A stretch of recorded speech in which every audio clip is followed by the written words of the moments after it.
So let me ask you something. Can you think of a country that went from being totally dependent on imported oil to running almost entirely on clean energy in less than 10 years? Probably not, right? Well, today we're diving into the story of a green superpower you've probably never heard of. Okay, look at this number. 98%. Just let that sink in for a second. That is a number that most countries can only dream of when we're talking about clean energy. Yep, that's the percentage of Uruguay's electricity that comes from renewable sources. We're talking wind, solar, hydro, biomass, the whole shebang, for years now. Which, it just begs the question, how on earth did this small South American nation become a green energy giant? How did they pull this off so fast while bigger, richer countries are still struggling to even make a dent?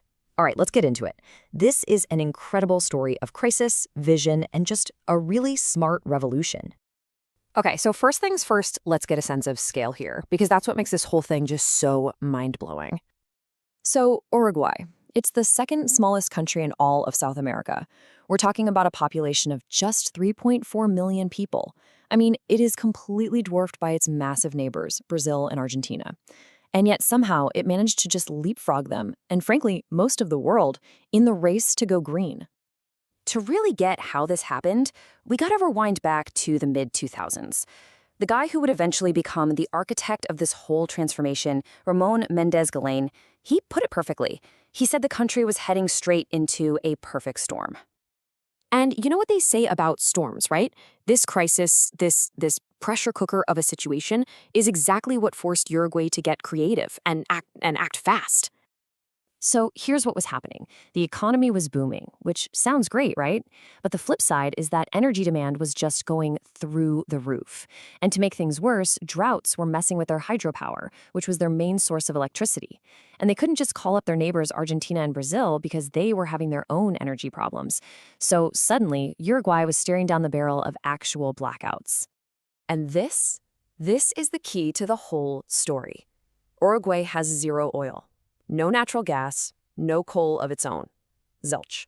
So every drop of fossil fuel had to be imported, which meant their entire economy was basically held hostage by volatile global markets and conflicts happening thousands of miles away. Not a great place to be.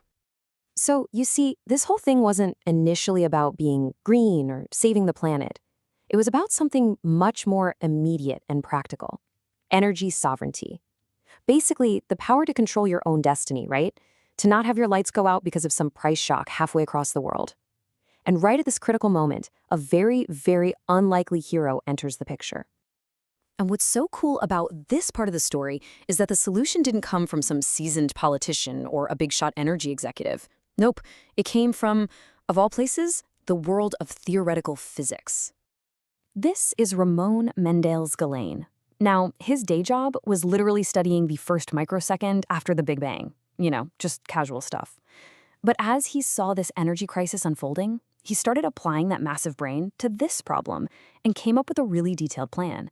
And then, to his complete shock, the president actually calls him up and basically says, "Hey, that crazy idea of yours, let's do it."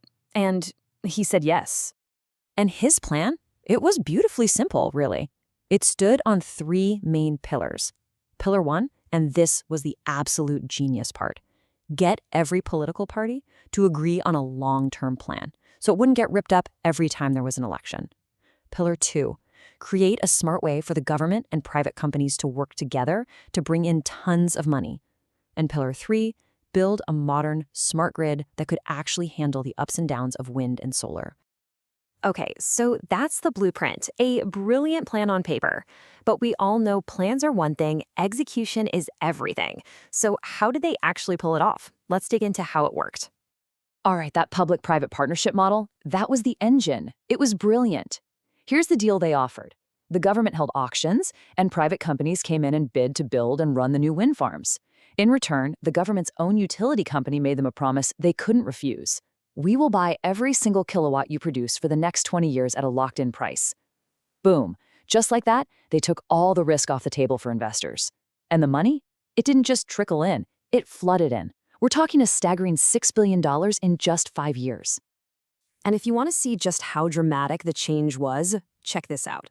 This is the before picture, back in 2012.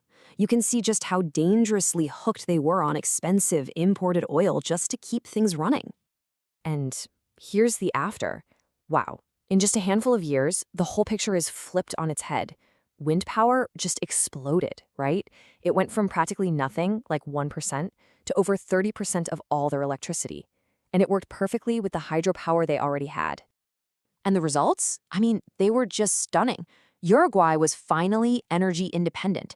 Think about what that means for a regular person. When oil prices went crazy because of a war in Europe, you know what happened to their electricity bills? Nothing.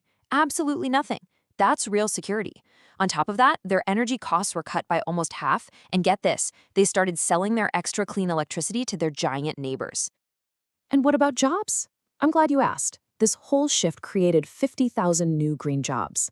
Now, 50,000 might not sound like a huge number, but for a country their size, that's about 3% of the entire workforce.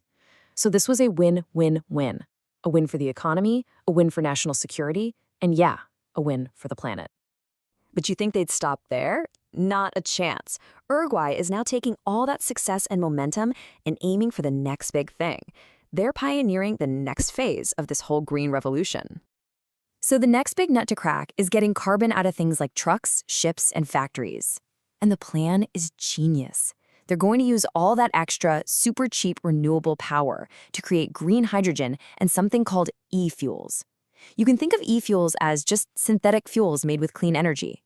And their goal? To become a major global exporter of this stuff for things like clean fuel for container ships. And believe me, the world is paying attention.